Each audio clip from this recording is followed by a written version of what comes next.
Boa noite, a paz do Senhor a todos que venham ver e ouvir este vídeo com uma pequena porção da grandiosa Palavra de Deus. Eu queria deixar um texto que se encontra no livro de 2 Tessalonicenses, Paulo escrevendo à igreja de Tessalônica,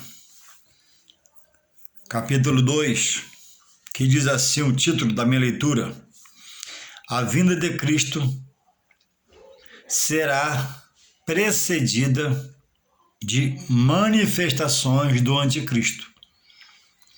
Diz assim, capítulo 2 de 2 Tessalonicenses: Ora, irmãos, rogo pela vinda de nosso Senhor Jesus Cristo e pela nossa reunião com Ele, que não vos movais facilmente do vosso entendimento, nem vos perturbeis, quer por espírito, quer por palavra, quer por epístola, como de nós, como se o dia de Cristo estivesse já perto. Ninguém de maneira alguma vos engane, porque não será assim sem que antes venha a apostasia e se manifeste o homem do pecado, filho da perdição, o qual se levanta e se opõe contra tudo que se chama Deus, ou se adora, de sorte que se assentará como Deus no templo de Deus, querendo parecer Deus. Não vos lembreis de que estas coisas vos dizia quando estava convosco? Somente até aqui. E aqui no verso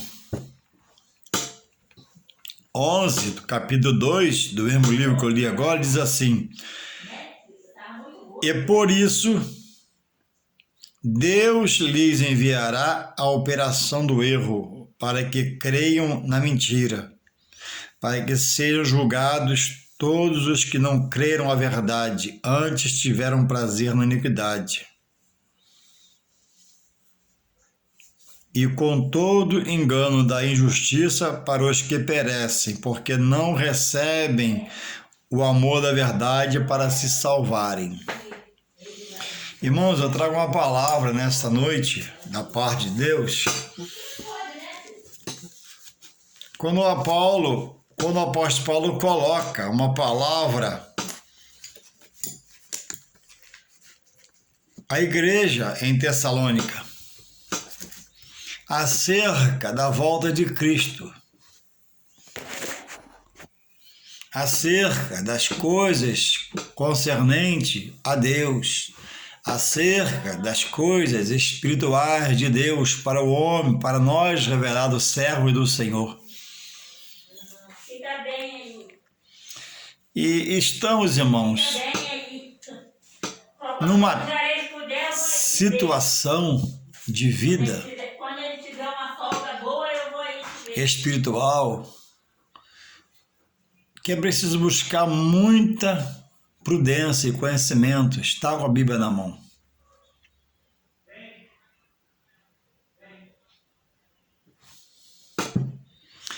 E a vida material hoje vivida e os acontecimentos ao redor de cada um que está em Deus e ainda vive nessa terra, nos remete, irmãos, a entendermos que Deus tem fechado o cerco. A palavra, observemos, está sendo cumprida. Os decretos estão sendo cumpridos. Temos uma batalha mundial no qual os homens de má índole e que têm o poder ou já esteve no poder, têm se associado para poder formar um governo concordando em se unirem em uma coalizão, não mais nacional, de uma nação, de um país, mas mundial. E isso não é só porque o homem quer. Isso, se você observar, é a palavra de Deus se cumprindo.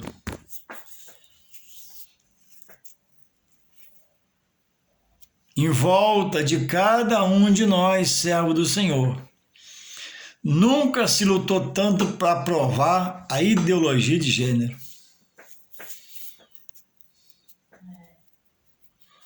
Nunca se brigou tanto para provar uma coisa tão absurda. Porque o espírito mal, ele toma o coração do homem, toma a mente do homem, porque o homem quer poder. O homem não quer a porção de Deus e a sua bênção de viver uma vida regrada, mansa, simples, humilde, com as riquezas de Deus e as suas misericórdias. O homem quer tudo. O homem quer o poder máximo. E esse poder máximo nunca ele vai ter. Porque já tem um que o detém, que é Deus. E temos visto no mundo político, não digo nacional, Brasil, mas mundial, coisas tremendas acontecendo.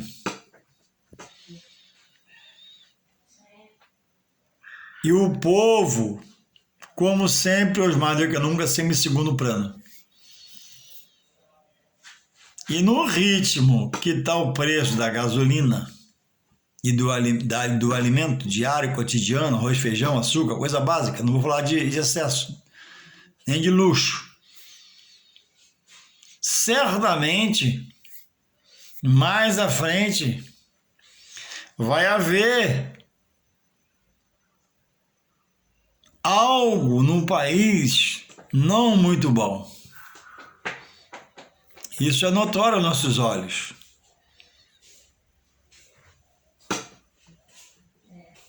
E a oposição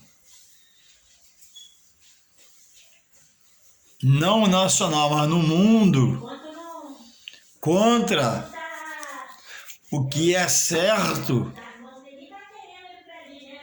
ela é acachapante. Ela é abertamente falada, colocada, e querem que o certo esteja errado e o errado esteja certo. E empurrar na nossa goela abaixo. Então, é um privilégio você ter sido chamado, já ter sido chamado por Deus, me receber de Deus como Salvador, mas eu preciso buscar entendimento para que você tenha reflexões sobre as situações, sobre os atos, sobre os fatos mundialmente acontecendo, se ao volta do nosso país, no nosso estado. Porque no abrir e fechar de olhos, os fiéis serão arrebatados. Então eu preciso sonhar no meu material, preciso ter vontade, ter sonho, ter meta para minha casa, mas e o meu espiritual? Tá para depois resolver? Não vai dar tempo. Tá para depois articular alguma coisa? Não vai dar tempo.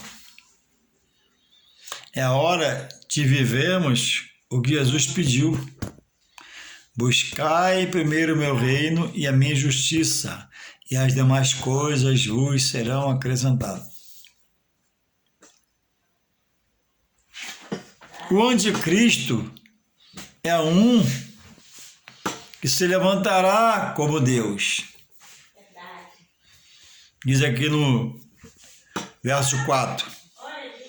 O qual se opõe, que se levanta contra tudo que se chama Deus, tudo que é de Deus, ou se adora. de sorte que se assentará como Deus no templo de Deus, querendo parecer Deus. Aí Paulo no 5 lembra o conselho a eles, não vos lembrais que estas coisas eu já vos dizia quando estava convosco? Então, irmãos, nós não sabemos já, digo eu, como Paulo diz a eles, que é notório que está muito próximo à volta de Jesus, pelos acontecimentos, pelos atos, pelos fatos, pelas decisões tomadas pelos governantes. Quem vai ser usado para que ele possa se impor na sua hora? Ainda não é. Mas o espírito que vai possuir ele, que é um espírito maligno, já opera. Ele ainda vai aparecer. O anticristo que é um homem, ninguém sabe de nação que é. O que precisa acontecer mais para você se fortalecer no Senhor e na força do seu poder? Voltar, se renovar, pedir perdão, se consertar, se consagrar, adorar, frequentar a escola dominical, continuar sonhando, continuar desejando algo material, mas primeiro focar seriamente o espiritual.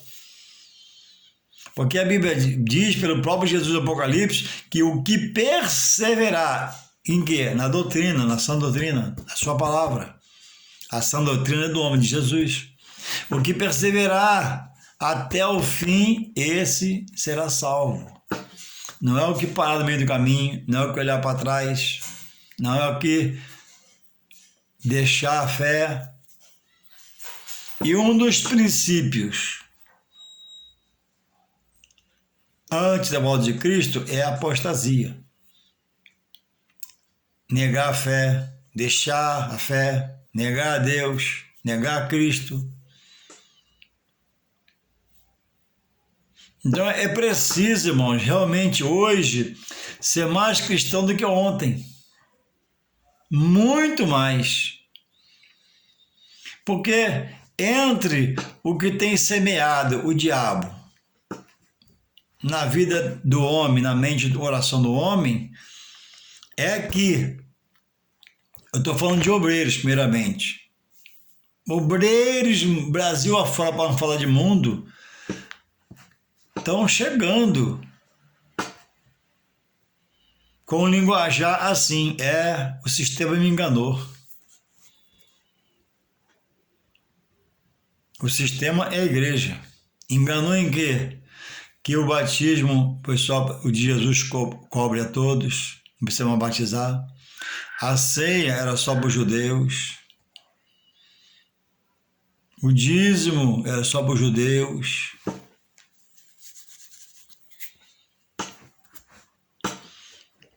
Negam a existência do inferno. Negam que o inimigo hoje da alma do homem não age, foi aniquilado. Negam a ressurreição. Esse dia eu fiquei de boca aberta, conversando com um obreiro. Ele falou que a ressurreição não existe.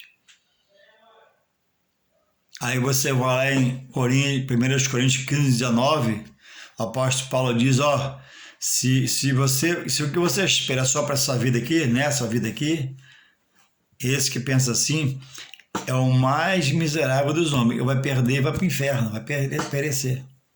Mas são pessoas que tomaram ceia, foram batizados, andaram com a Bíblia não, sentaram no altar, no púlpito da igreja, pregaram palavra. Hoje negam a ressurreição. Irmãos, se você nega a ressurreição, você vai morrer para onde?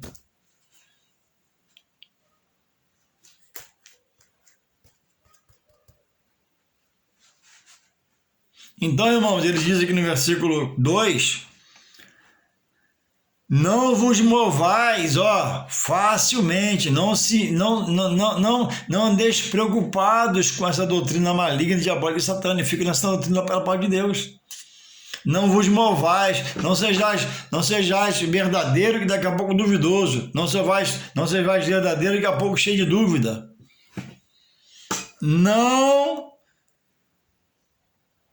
vos movais facilmente, nem vos perturbeis. Hoje eu cheguei na firma para trabalhar, aí veio um colega cristão, falou, Juarez, conversei com um fulano ontem, fiquei apavorado, porque esse que ouviu, que falou com esse meu amigo, ele é desviado. Então ele já encontrou alguém que pensa assim, um desigrejado, né? Que falou com ele. Não aceitam os manjares que Deus preparou para os seus. Então, para eles, está aqui a resposta, ó, 2:11 Tessalonicenses. E por isso, ó, Deus vai fazer. E por isso Deus lhes enviará a operação do erro para que creiam na mentira. Como? Por eles rejeitarem a palavra e os manjares de Deus, e a verdade de Deus, a santidade de Deus está na palavra, a igreja de Deus, os homens de Deus, eles vão ser vencidos nos seus pensamentos e ficarão com essa fala na boca do batismo, do dízimo, do casamento, da ceia. Então o próprio Deus vai permitir que eles cheguem lá no caminho do erro e fiquem no errado, para sua perdição. Mas quando a nós, despertemos. Quem que eu estou escutando? A quem eu estou emprestando meu ouvido nessa reta final? Onde as coisas claramente estão em nu e patente aí. É hora de vigilância.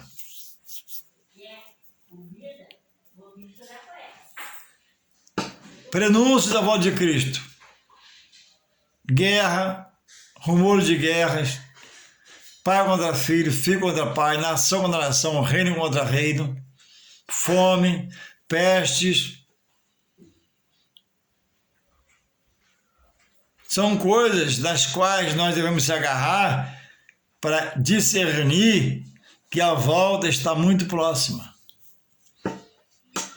Há uma crise de caráter mundial, onde o amor ao próximo se esvaziou-se no coração de quase todo homem.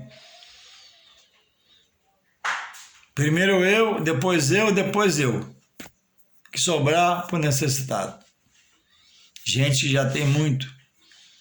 Então, irmãos, a apostasia é negar Deus, negar Jesus, negar os manjares, negar a palavra, negar a igreja, negar o ungido de Deus.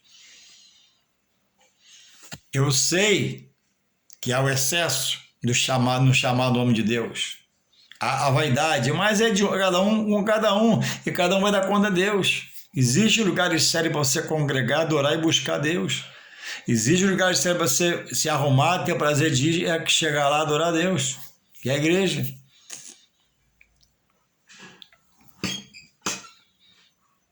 Momento, irmão, é de muita vigilância sobre tudo que você já aprendeu. Para amanhã você não ser mais um que diga eu fui enganado, o sistema me enganou. Irmão, sistema, falando como ele, que chama o evangelho de sistema, a igreja, irmãos, quem criou o sistema? Deus. Quem ordenou o sistema? Deus. Quem fez crescer o sistema? Deus. Quem administra o sistema hoje? Deus. Tudo está nu e patente dos seus olhos. O evangelho é isso mesmo. Ele faz separação entre o que serve e o que não serve. Entre o que é santo e o que é profano. Entre o que é vil e o que é miserável e desprezível. Entre o que adora em verdade em espírito e entre o que adora só de boca. Entre o que vê em espírito e o que vê na carne. Entre o que faz em espírito e em verdade e o que faz em mentira e dissoluções. O evangelho está certo, está no papel dele, porque ele foi destinado. O evangelho veio fazer a separação entre o joio e o trigo. Pode até crescer junto, porque a semelhança se arrancar, não é isso? Pode arrancar também o trigo. Quando crescer, né? Separa. Então, quando Jesus vier, ele vai fazer a separação. Os fiéis vão ser arrebatados. Agora, preciso eu, me colocando para você como exemplo, me resolver aonde eu estou.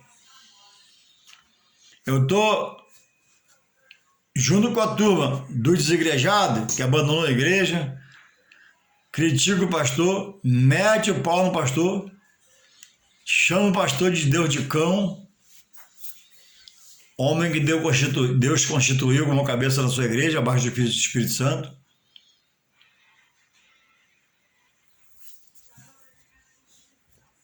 De que lado você está? Você está posto como um homem de Deus, dá a cara a tapa, bate no peito, não sou de Deus, Jesus Cristo, eu aceito a igreja, o evangelho, eu aceito que o pastor receber um salário para governar a sua casa, quando pode receber, né? Coisa grande, não fala coisa pequena. Fora disso, tem que trabalhar, para não ser pesado, como Paulo diz.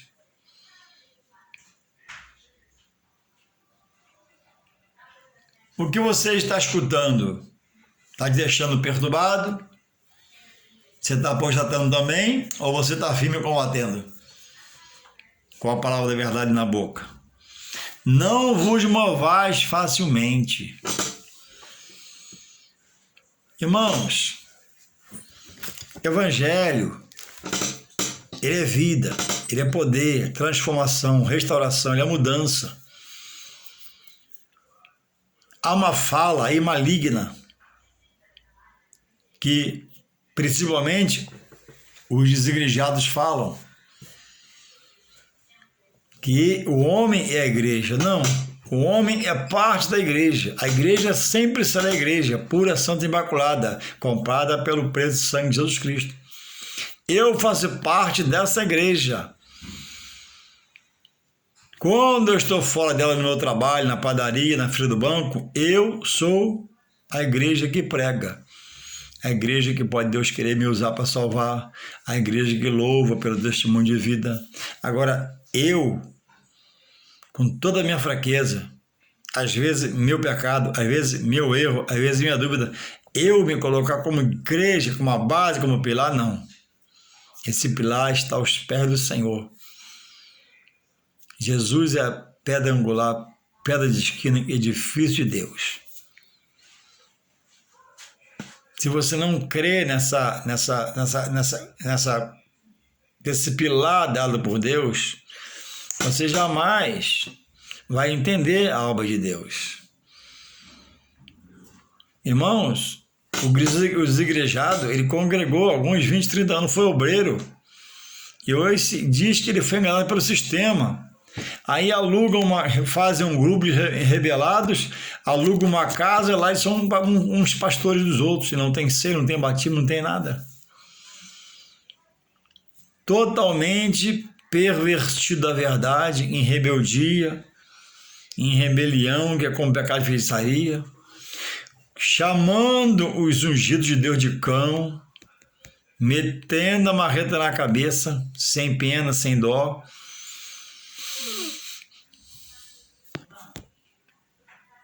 Que Deus tenha misericórdia de cada um desses. Cada um desses.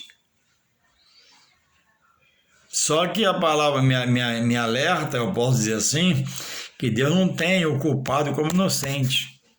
Enquanto a pessoa não conhece a palavra e está pecando, errando, Deus vê ele de um jeito.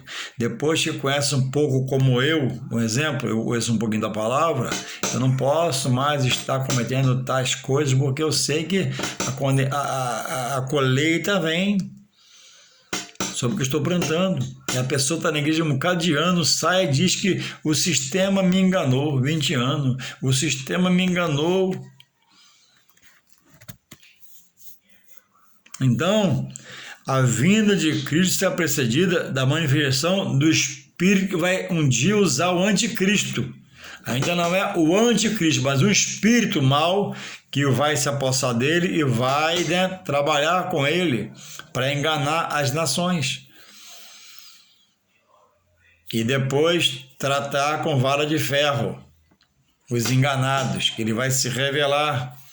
Numa primeira fase, ele vai se apresentar como homem da paz, aquele cara 100% amigão, beneficiando a muitos, mas na segunda parte ele vai se manifestar quem ele é. por essa primeira parte dele, de bondade, a igreja que foi arrebatada vai ser chamada de louca, os doidos sumiram, mas estaremos com Deus na glória.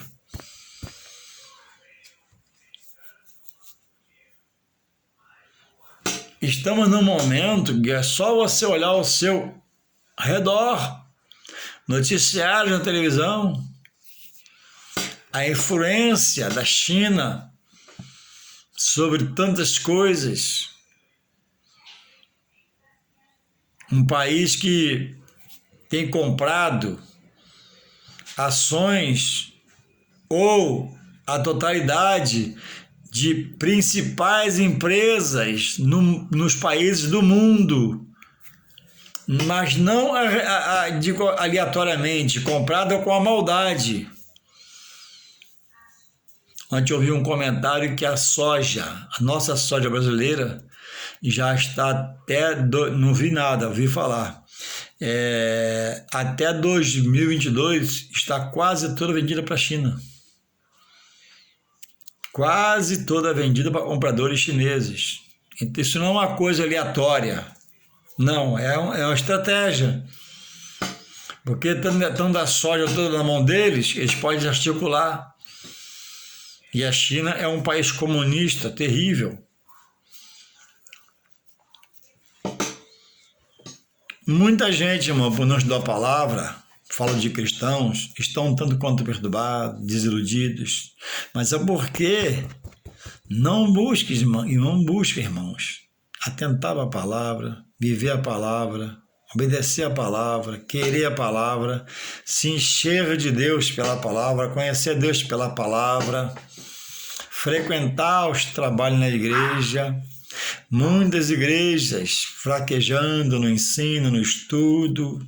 Agora, pela cada pandemia, só final de semana que abre, à noite, de manhã não tem nada, tem uma consagração no sábado, tem jejum no sábado, não tem nada. Muitos desses líderes, né, estão passeando, e esqueceu que Deus os fez líder de um corpo que é totalmente dele, e você só toma conta. E você, como líder, é aquele homem colocado ali por Deus para administrar o espiritual de Deus. Sua congregação não tem uma consagração, dia nenhum da semana, está tudo bem. E o tempo passa, a consagração não existe. Escola dominical, muitas igrejas até hoje ainda fechadas, irmãos, até hoje.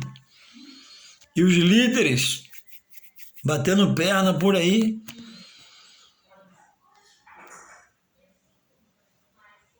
Mas você, irmão Juarez, é o juiz dos líderes? Não! É que Jesus diz na minha palavra, eu sei, que eu estudo ela, né? Quem quiser vir após mim, nega-se a si mesmo, toma sua cruz e siga-me. Então, se o membro da igreja é dito isso para ele, muito mais devia pegar essa palavra, o líder do corpo que ele dirige, e marcar trabalho, e ter o trabalho. Então, orando, o Senhor me dá crescimento, envia gente, envia obreiro, mas não tem trabalho, está sempre fechada a igreja, irmãos. Entende? Então, que eu oro, né, para que Deus desperte, os pastores estão dormindo, e renove os avivados mais e mais. Eu oro por esses homens de madrugada. Alguns estão dormindo mesmo na pandemia. Pararam na pandemia. Então, no versículo 5, ele fala assim, Tessalonicenses 2,5: não vos lembrais de que estas coisas vos dizia quando ainda estava convosco. Então, irmão, Jesus, aqui é Paulo para eles, eu digo de Jesus, quando ascendeu os céus, ele deixou muita palavra, muito texto, está nos evangelhos, né? Marcos está cheio, Mateus está cheio, Marcos está cheio, Lucas está cheio, João está cheio. A Bíblia está cheia de ditos do seu decreto, os princípios não podem ser quebrados. e muitos estão dispersos, muitos já estão apostatando, muitos já apostataram da fé, muitos voltaram para trás, muitos já estão no pecado, muitos já sujaram novamente o pé no lamaçal do pecado, no charco de lodo, porque não tiveram um coração grato para receber a palavra e deixar ela entrar. E dizer, Senhor, limpa meu coração, limpa meu pensamento, limpa meu sentimento. Pai, me ajuda nas minhas ações, me ajuda nos meus atos, Pai. Quero ser espiritual, não quero ser carnal, me renova, me aviva. E caminhou, e não caminhou para a escola dominical, que era muito tarde, muito cedo. Não tinha compromisso com os cultos. Hoje você é uma pessoa desviada da verdade, desviado da graça, desviado da misericórdia, não, mas desviado, né, da bênção da salvação. Mas ainda existe a misericórdia sobre a sua vida. E se agarre nessa oportunidade que Deus te dá, se agarre nessa chance e volte, que a misericórdia de Deus te limpa de novo e a graça te cobre de novo e limpa de novo. Despertemos, essa mensagem é para todos nós, despertemos, acordemos, ousemos a voltar mais e mais para Deus a cada dia, porque o mundo, irmão, vai de mal a pior. E o mundo está numa rota, né, de um navio que naufraga. Não tem solução para o mundo. Ou você aceita Jesus, a palavra de Deus e Jesus Cristo como Salvador e Senhor da sua vida, ou se perecerá. Que Deus possa... que nós possamos estar se despertando para Deus, se colocando mais e mais na mão de Deus e buscando, né, entender a sua palavra e o que ela quer nos dizer pelo seu Espírito Santo. Força para você, coragem e bom ânimo, em nome de Jesus. Amém.